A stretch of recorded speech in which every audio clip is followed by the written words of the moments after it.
bobble wax. Yeah. Tell you what.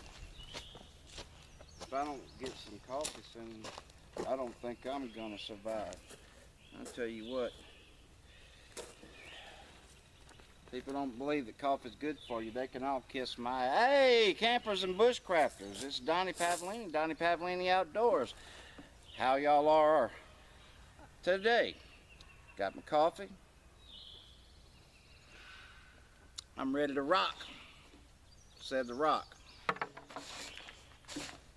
I had a couple of requests to do just a quick demo about the little Hobo, the little pill bottle Hobo fishing reel that I made, okay?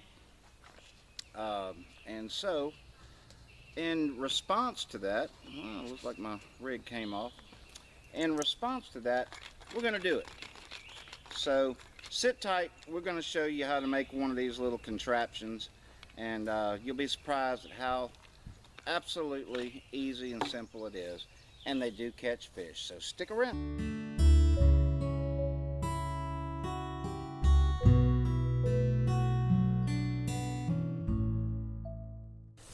Okay, to get this thing started, we're going to need the raw materials. And I've got this little bag here, but we're going to need a large pill bottle, okay?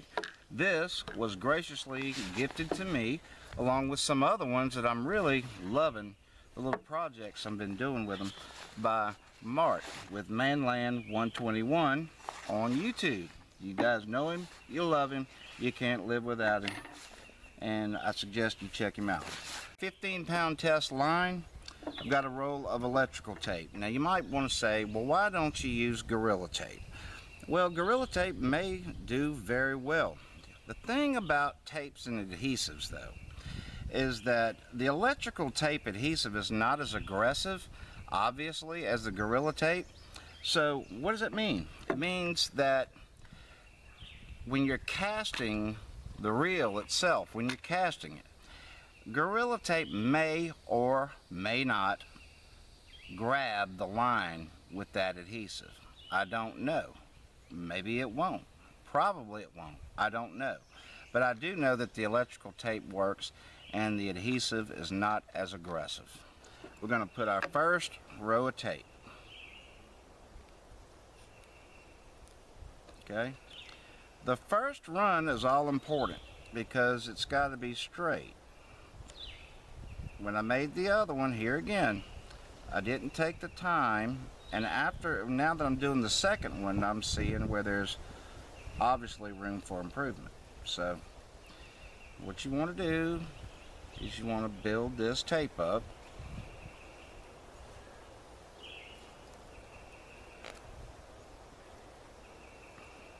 You may want to say, well, how much tape do you need to put on there? I would say a 1/16 of an inch. Okay, so we've got that. That's our first run.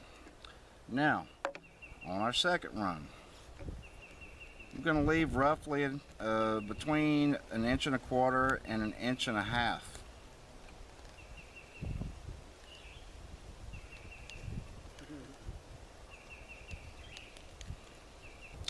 Function of this is to keep the fishing line from sliding all over the place. Alright, so there we go. We've got this, okay? This is where our fishing line is going to go. Now, a lanyard is not absolutely necessary, but sometimes it is useful to keep it, you know, from flying off your hands. Let's say your hands are wet, you're all sweaty and stuff. A lanyard can definitely help in that situation. So you've got to make a hole. Now, I'm out here at a state park where I don't have a drill, so we're going to go ahead and we're going to make this hole another way. You don't want to use a knife. You don't want to use it on this because it's going to fracture the plastic, okay? So we're going to try to heat this tent stake here, this bent tent stake, and push it through. We want this sucker really hot. Tried to do it with just the lighter, it just didn't work.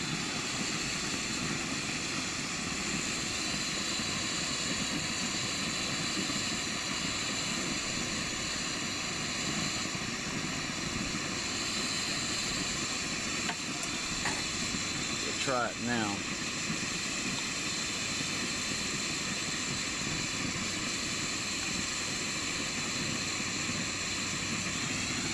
Now I've got a perfect hole. Perfect hole. Let that cool.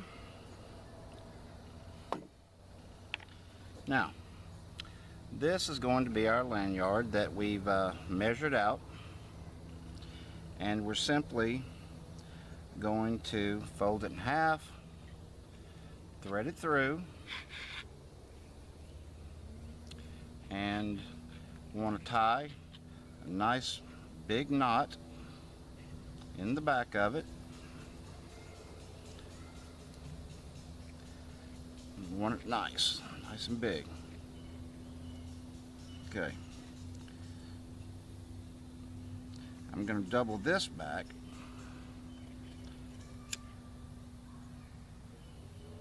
Get some serious meltage going on here.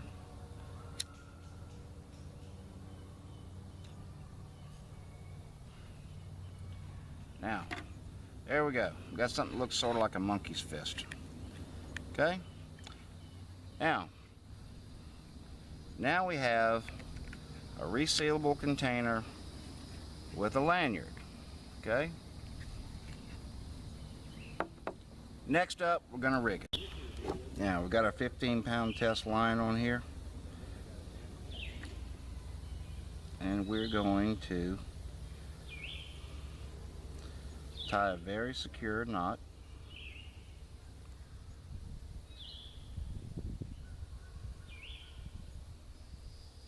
I mean very, very secure knot. And we're going to tape this down for two reasons. One is obviously to deal with making the tag tidy, and the other thing is we want it a little more secure. Okay, now from here, all we have to do is load her up with line.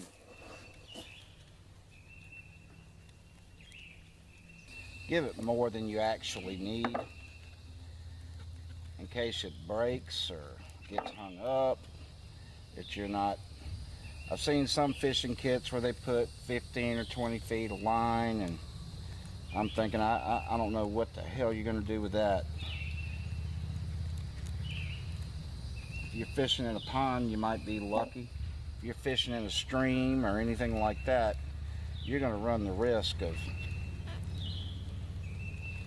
snagging your line on something. Okay, so now we've got a generous helping of line on here. So I'm going to take a little piece of tape right now, and this is just for laziness' sake only. I'm going to take this little piece of tape and I'm going to put it right there. And the reason is because I want to put all my rigging and stuff on there, and I don't want my line coming off. All right, my friends, here we go. Here is our reel with our rigging. And one of the reasons why I like to make this tape thicker is so that you can hook into that tape at the bottom to retain your fish hook. I happen to have a little bit of Real Tree camo wrap vinyl. So what I'm going to do is just put a little bit of it on there, just so we're not looking at this big orange thing all the time. So keep it close to there. Give it a nice wrap. Just gives it a little bit of an outdoorsy look. And we'll put this on, and there you go. So just a touch of camo. I'm going to show you. Put my hook back in.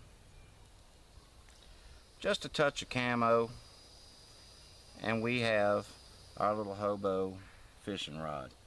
And if you saw the last video, a small Altoids tin with assorted sinkers, hooks, larger bobber, some larger hooks, some little fish baits in here. I've got the Berkeley corn. Bread balls, if you got them, works really well. They're hitting really good on bread balls right now. So, little word to the wise, dough balls. So, now what am I going to do with this? Well, it so happens that I have one of the best friends in the world that I'm out here camping with this weekend, and stick with me and share with me, kind of passing it on to him. Maybe he'll enjoy it, or at least his son will. Hey, big boy. Oh, hi, Donnie. I got something for you. Oh. No, it's not that. It's a big one. That's right. One of the great things about YouTube and our community is a sense of camaraderie, and we're always sharing things. Mark was so awesome enough to give me these pill bottles that, as you guys know, I've been using. So, in spirit of that, him giving to me, I want to give something back. Brother, this is a Hobo fishing reel, and hey man, thanks for the pill bottle, and happy fishing. Well, golly, Donnie, I don't know what to say. Do I still owe you that 20? You do. Okay. You do. Well, and there's $1.37 for postage. Yeah. And yeah. I got a little bit of pain and suffering, but I don't know if we can really bill that to you or not. And you bought that insurance on there too, didn't you? I did buy the insurance. I knew it. I knew it. He's crazy. Guys, hey, I want to also thank you guys for requesting the DIY demo and how to make this little simplified thing. I did not invent, obviously, the Hobo fishing reel.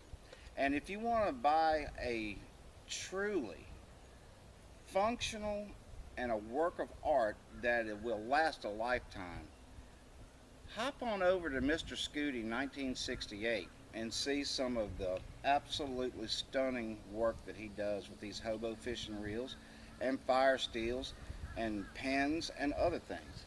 He is true. Oh. I'm testing out the poundage. Well, it's working already. I caught myself already. I caught a big flounder. But guys, thanks for asking for the demo. From Donnie Pavlini Outdoors and Manland, Donnie, the darn thing won't let go. hey, when I build it right. Anyway, Guys, we'll see you in the woods or on the lake. Kathy, help!